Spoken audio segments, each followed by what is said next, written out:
वाल्मिक कराड नामदार ना खासदार, साधा ग्रामपंचायत सदस्य सुद्धा नाही, पण गेल्या 15 ते 20 दिवसांपासून त्याचं नाव महाराष्ट्राच्या राजकारणाचा केंद्रबिंदू बनलंय। बीड जिल्ह्यातील मस्साजोग गावचे सरपंच संतोष देशमुख यांची झालेली हत्या आणि त्यानंतर जुळत गेलेलं सूत्र हे वाल्मिक कराड पर्यंत पोहोचले आणि अनेक गुन्हेगारी कारवायांमध्ये कराडचं नाव समोर येत गेलं। कोणी म्हटलं की कराडनं 32 खून केले, तर कोणी त्याला सिरियल किलर घोषित केलं। पण या सगळ्यात एक गोष्ट होती, ती म्हणजे वाल्मिक कराड आणि मंत्री धनंजय मुंडेंचे घनिष्ठ संबंध। परळीत कराड हा मुंडेंचा राईट हँड मानला जातो। परळीतले काही नागरिक त्याला प्रति धनंजय मुंडे देखील म्हणतात। त्यामुळे त्याच्या गुन्ह्यांना धनंजय मुंडेंचं अभय असल्याचा आरोप झाला, ज्यामुळे धनंजय मुंडे देखील गोत्यात आलेत। आता मुंडे कराड जोडीबद्दल एक नवीन माहिती समोर येते, ती म्हणजे धनंजय मुंडे आणि वाल्मिक कराडच्या व्यावसायिक भागीदारीची। मुंडे कराडांमध्ये व्यावसायिक भागीदारी असल्याचा आरोप केला जातो, तर त्याच पार्श्वभूमीवर आपण पाहणार आहोत की काय आहे मुंडे कराडमधील ही व्यावसायिक भागीदारी आणि ती समोर कशी आली आहे, त्यात तथ्य काय हे देखील पाहणार आहोत। चला तर मग सुरू करूया। नमस्कार, मी पूजा आणि आपण पाहतायत महाराष्ट्र भूमी। विधानसभा निवडणुकीपूर्वी अजित पवारांनी परळीत एक रोड शो केला होता। अर्थात धनंजय मुंडेंच्या प्रचारासाठी ते परळीत आले होते, मात्र हा रोड शो फेल होणार अशी चर्चा होती। पण रोड शो झाला आणि त्याला मोठा प्रतिसाद सुद्धा मिळाला। पण या रोड शो मध्ये अजित पवार आणि धनंजय मुंडेंपेक्षा एका व्यक्तीची सर्वाधिक चर्चा झाली। त्या व्यक्तीचं नाव होतं ते वाल्मिक कराड। त्यांनीच हा रोड शो नियोजन केलं होतं आणि रोड शो मध्ये त्याचा रुबाब देखील पाहण्यासारखा होता।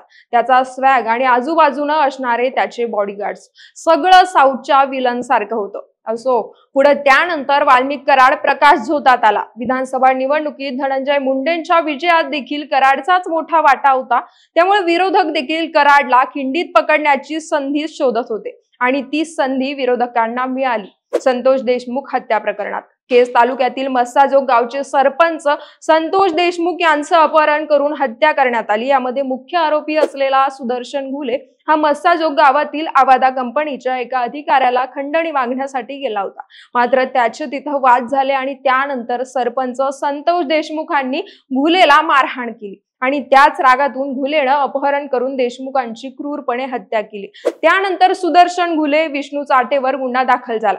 आता विष्णू चाटे म्हणजे वाल्मिक कराडचा मावस भाऊ।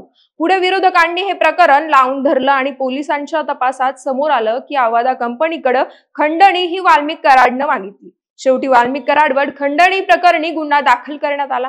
तसंच हिवाळी अधिवेशनात देखील याचे मोठे पडसाद उमटल्यावर मुख्यमंत्री देवेंद्र फडणवीसांनीही वाल्मिक कराड दोषी आढळून आल्यास त्याच्यावर मोका अंतर्गत कारवाई करण्यात येईल असं आश्वासन देखील दिलं। शिवाय या गोष्टीचा परिणाम हा धनंजय मुंडेंच्या राजकीय कारकिर्दीवर देखील झाला। त्यांचं नाव मंत्रिमंडळातून कट होता होता वाचलं। सध्या वाल्मिक कराड हे फरार असल्याची माहिती, तर धनंजय मुंडेंनी ह्या प्रकरणी जास्त काही बोलणं टाळलंय। पण सामाजिक कार्यकर्त्या अंजली दमानिया यांनी ट्विट करत धनंजय मुंडे आणि वाल्मिक कराडांमध्ये व्यावसायिक भागीदारी असल्याचा आरोप केलाय। त्यांनी या संदर्भातले कागदपत्र देखील दाखवलेत।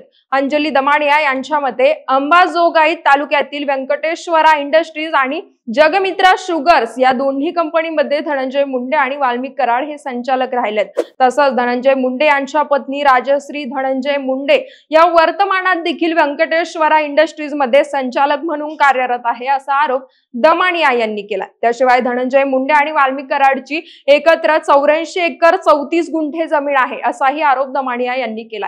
आता अंजली दमानिया यांच्या आरोपानंतर राष्ट्रवादी काँग्रेस शरदचंद्र पवार पक्षाचे आमदार जितेंद्र आव्हाड यांनी देखील या संदर्भात ट्विट करत व्यंकटेश्वरा इंडस्ट्रीज मध्ये मुंडे आणि कराड या दोघांची भागीदारी असल्याचे पुरावे सादर केलेत।